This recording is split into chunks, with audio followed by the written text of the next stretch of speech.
Hey, hey, hey, what's up to everybody in the Americas, the North Americas, the South Americas, the Central Americas? And if you're not in one of the Americas, that's okay. How you doing too? You know what I mean? We don't want to single anyone out. Everybody's welcome to be welcome. So yeah, if you're just checking out the show today, welcome to it. It is the Ace Michaels Show. I'm Ace Michaels, your host with some of the most, brought to you in living color. And today, my thought is about history and the future, both simultaneously. So, here, go with me for a second. All right. May want to pull over to the side of the road if you're driving. Throughout history, humans have always recorded their experiences, always, for thousands and thousands of years. We're talking about thousands of years. For some reason, humans felt the need to write whatever they saw on the cave wall. Then they felt the need to tell stories about it to other humans. And then the stories became more colorful. The stories became ignited and married with music and instruments. And then eventually humans decided, you know what? Instruments is not enough. We need to be able to put it up on a big screen, right? And so for all of history, we've been storytellers. All of history, all the time, ever since man could pick up something to write with, we've always jotted down our ideas. We've always shared our stories with other humans. Now we get to the future. Now we have artificial intelligence, and humans are still telling stories. Everything that we want to talk about is on social media within seconds of it happening. And then not only do we share it, we get to share our opinion of someone else's opinion of our opinion, right?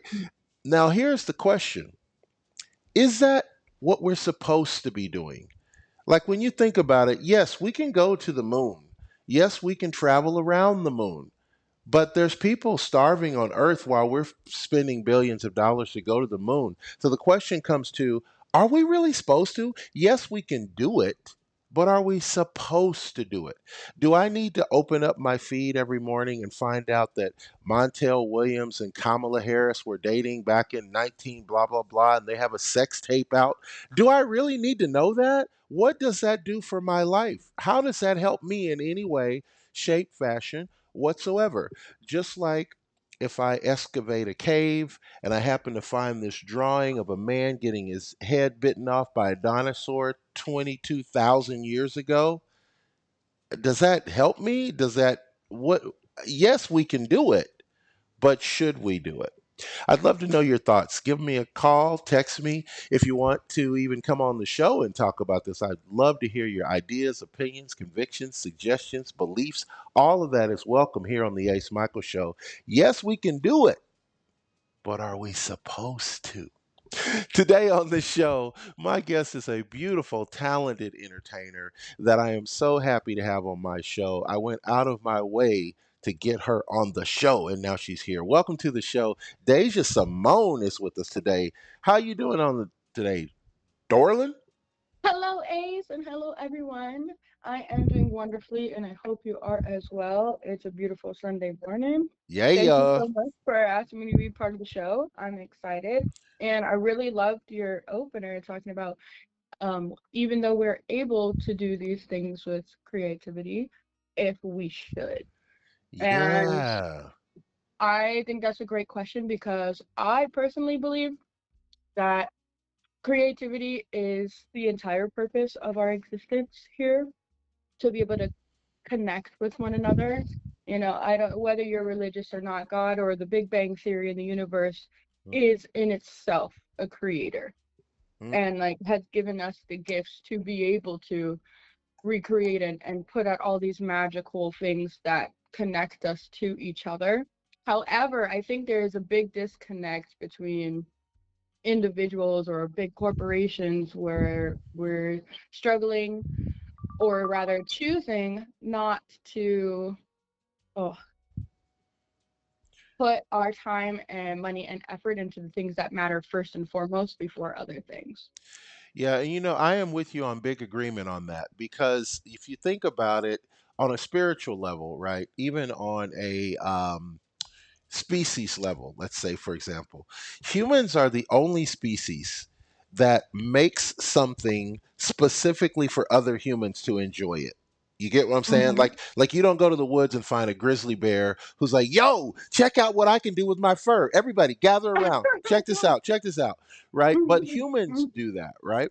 And so Mhm. I agree with you. There must be a reason that God intended for humans to write the Bible and for humans to be able to have dominion over all of these species and all of this, blah, blah, blah. But here's the question, and it's a big question. Are we supposed to use that power to propagate porn or to propagate politics and lies and disinformation? Like, at some point that becomes evil, right? Like Mhm. if you say, well, listen, I know a way that we can make an artificial intelligence that's going to make lonely people fall in love and feel vibrant again, but I'm going to charge 19.95 for this service because there's no way I'm going to help people get over their loneliness for free. That just ain't going to happen. Right. They definitely crossed that gray area, and I don't think that that was God's or the universe's original intention for us. Um, and I think anything good can be turned bad, and anything bad can be made into good. Right. And so, unfortunately, we have a lot of people who want to use things for bad. Personally, I hate that they want to charge subscriptions for everything. Like, Every for damn thing. example, I love learning foreign languages. When I was younger, I used to study several languages. Fair warning, if you don't practice, you lose it for sure. And so now that I'm trying to get back into studying, I'm trying to find new apps and stuff. And one app I used to use in the past, it ends with lingo. Everyone's familiar with it. Hmm. Now they charge a huge fat subscription for you to continue your lesson beyond 15 minutes. Oh When my in the past you gosh. could do it all day until you run out of energy, and then the Right. next day it resets.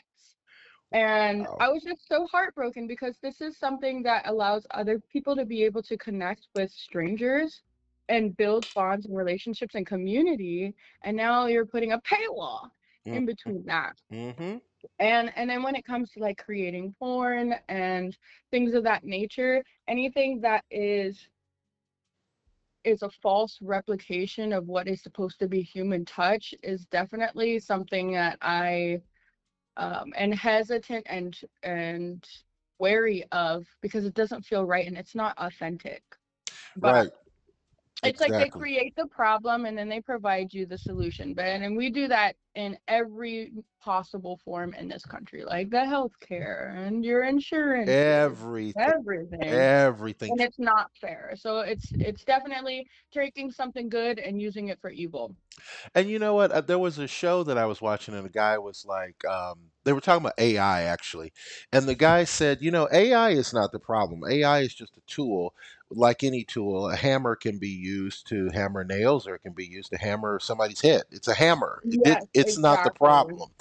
But what he said was interesting. He said, "What the problem or the concern with AI is that people that are manipulating the AI are manipulating it to make billions of dollars, and billions of Hmm. dollars supersedes." Everything else. And you mentioned, well, really, I mentioned the porn industry, not to turn this into a porn conversation. But the thing about the porn that bothers me is that all of this stuff is free. Like sex is free. We're born from sex. Right. Like how are you going to tell me that I got to pay 19.95 a month to see naked college girls? I could just go to college and see naked college girls for free, right?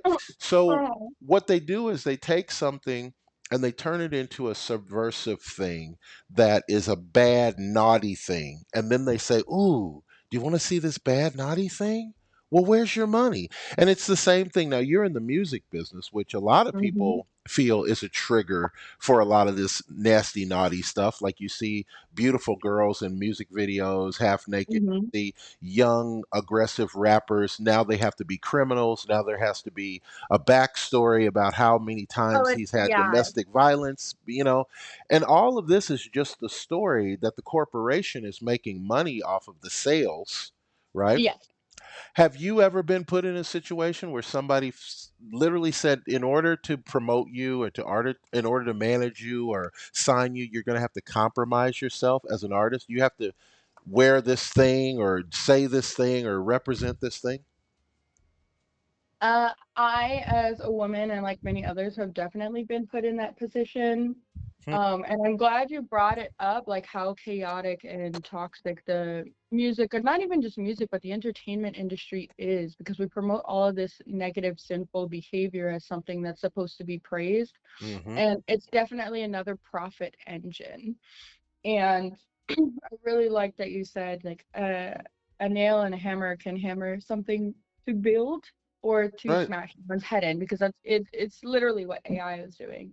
In the past, I've been asked like, "Hey, can you lie about your age for this or that? Hmm. And would you be willing to wear this for the music video?" And I'd be like, "No, I'm not really interested in that." "Okay, well, we'll find somebody else." I'm like, "Okay, Hmm. well, you just asked me for my time to be here and to rehearse and to learn this, and only at the end you're going to ask me to wear something that I'm not agreeing to." And Wow. then there's also been the instance of like people want to offer you these what they call opportunities, but have an ulterior motive in regards to helping you. Like they're flirting with you because they want something out of you and not genuinely trying to like help you because they believe in your vision and things of that sort. So Right. yeah. Now, you mentioned a couple things, and one thing for sure, let's get off the table. You are definitely the cutest cookie in the bag. So I would Thank you. imagine that's going to be a problem. Like, people are not going to be able to get past your looks, right? Um, it's funny you say that because I personally was bullied when I was younger and an ugly duckling and called ugly. So like it's definitely a different world for me being an adult. And I mean, I've grown into myself and my confidence and such, but it at a period of time was hard to like move past being looked at a certain way because of people's ulterior motives. Like what you're asking basically. Hmm. Um excuse me. Well, And so go ahead. Well, little boys do that though. Like if a little boy, he's confused about his feelings, and so he's got to ridicule the prettiest girl on the bus because he doesn't know how to process what he's thinking and what he's feeling. Like, how can she be attractive when she's a girl? She's not supposed to be attractive. Not yet. He doesn't realize that down the road that's going to be exactly what it should be. But he finds a way to pick on this girl to get her attention, to keep Mhm. her knowing that I'm thinking about you. I'm just not thinking about you in that way, but I am thinking about you. Just so you know, you're being thought I about. I think it's that definitely when we're growing up, and also people just are not familiar with seeing things differently. Right. So like I moved around a lot and was in different schools and different towns, and so you see all different kinds of people. And yeah, so I think it's that because it wasn't just boys that were bullying me, Right. but Well, you're it attractive. definitely is Maybe. hard to get past like people, both agencies and like people you want to work with, looking at you more as like a sex symbol and all of that, because the industry just promotes it so much. And it's like sex sells, sex sells. You hear this phrase all the time. Sex is the And go-to.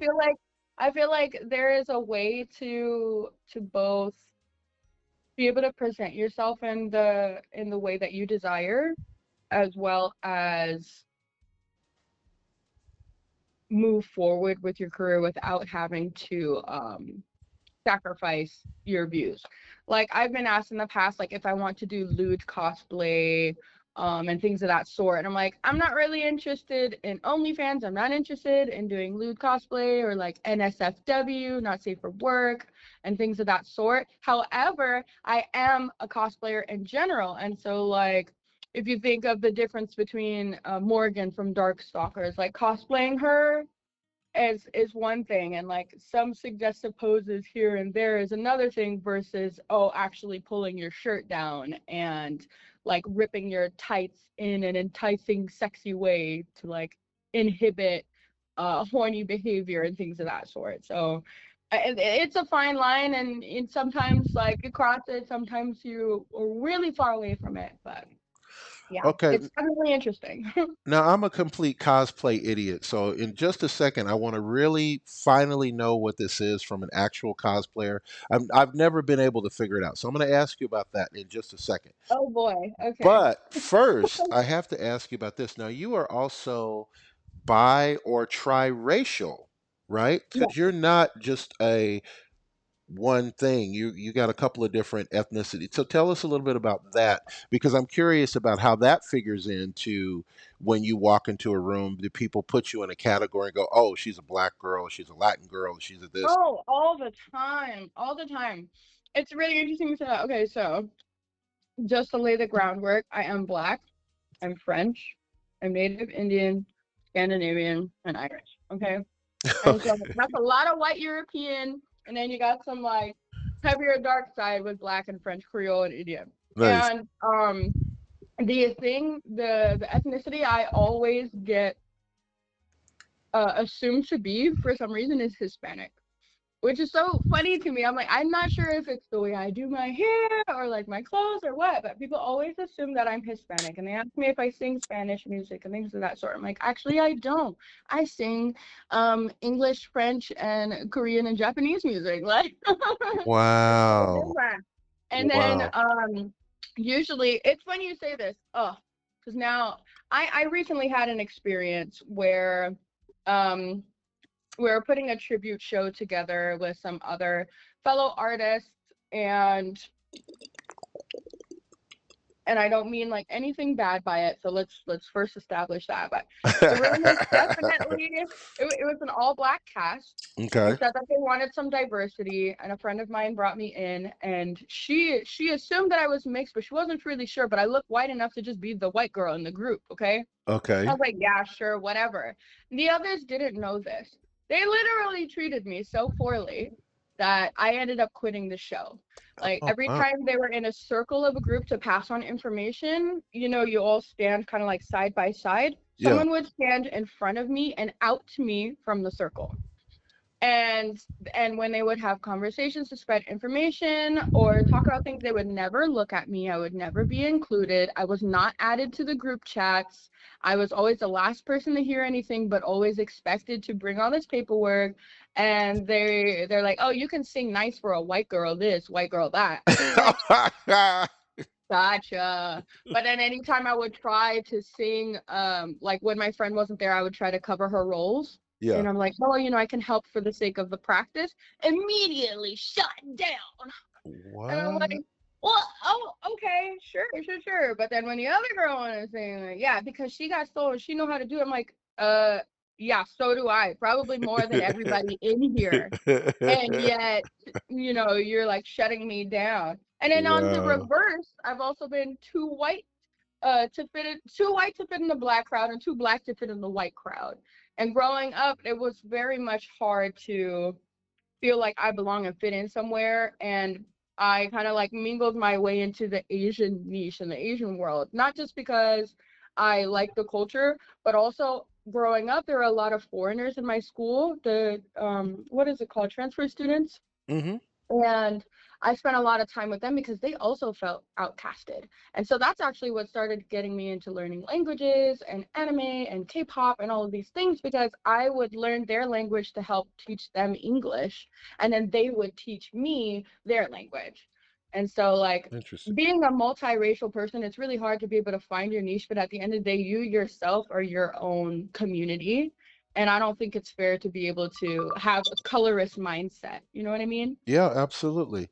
And what's interesting is that your talent, which by the way, I think you're a kick-ass singer. Like, and Yeah. you don't know me so well. So let me just say this.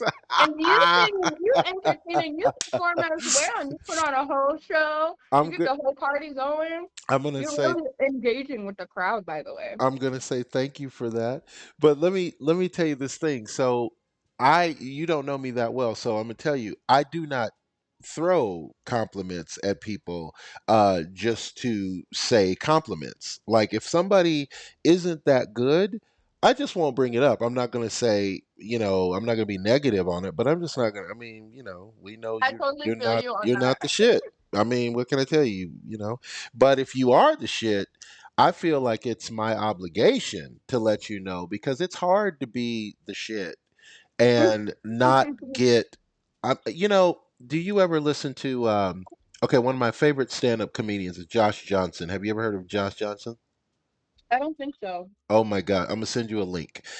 Okay. Josh is an amazing comedian. He's probably going to be the next biggest comedian in our generation. Like he's amazing, right? Mhm. So one day on a show, he's talking about doing comedy, and he's like, I'm not upset about my career. Like I've had some wonderful times. I've been able to do this. He goes, but there was a time when I was busier doing, the open mic circuit and blah blah blah, but I wasn't making enough money to live. Like, and it's Mhm. hard because we equate success to money. So Oh, definitely, it's definitely. it's really hard when you are the shit, but you can't pay that cell phone bill, and you're like, damn, if I'm so good at this, and people keep telling me I'm so good at this, I keep having successful shows or successful turnouts or successful, but why can't I get past the basics, right? Right. Um, and so Economy is one of those reasons. Exactly. So you're somebody who, in my opinion, you're the real deal. You're the truth, Thank right? You you. can sing, you can perform, you really bring all to the stage. You even change the outfits, right? So Yeah. this to me is like this is a person. You can harmonize, you can engage the crowd. Like this is what it takes to be an entertainer. But we live in a generation now where there's not so many real entertainers anymore. They're just people doing the motions, and then they, Social media. There's yeah, a and, lot of and social exactly, media. exactly, and they post online, which brings me back to yes, you can reach 1 million people, but are you supposed to? Like, are you really the truth? Like, do you really have anything that's worth being promoted like that? Probably not. That is so interesting that you mentioned that. And I'm not even sure what to say about it because consistency is the most important thing. Like you can be, and I had to learn this the hard way because consistency in the past is something that I struggled with. You can be as good as you want. You could make all of the basketball shots, right? But if you're not actually shooting them and practicing and like putting the time and the work in, nobody knows. Mm-hmm. Nobody knows. Like Mm-hmm. I could be singing Mariah Carey now, the whistle tones and Whitney Houston all day, and I do in my house, but I'm not posting and recording that. Nobody knows. Right. And so I think the people that even if they're not as talented as someone else, because it's all subjective. Um, how they get their route is definitely that consistency, and I think it's hard to say whether or not they deserve that or whether or not they should do it because if they have the balls and the courage to do that, Mm-hmm. don't you think they deserve some feedback from it? However, it does. I do feel some type of way when somebody's making a song like you think you're the shit. You're not even a fart, and they're making $1 million from stuff like this. And I'm like, I spent this time writing these deep lyrics and creating a storyline for an album, and then I'm also incorporating other niche culture aspects, only to be like, thank you for your $5 donation. You know what I Right. mean? So Right. I don't know. I can't really say too much about it because it's just different forms of hard work. They either went through the hard work of building that confidence and embarrassing themselves and putting the work out there and getting the connections that they need, or they worked really hard for the actual quality of their skill and their talent. So yeah, I don't know. I don't have an answer for you for that one.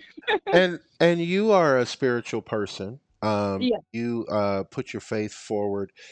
How does that work into your career? Do you feel like God is leading you and saying, "Okay, this is the next moves, and that's why you're successful at this," or are Actually, you a person who just happened to be in the right place at the right time?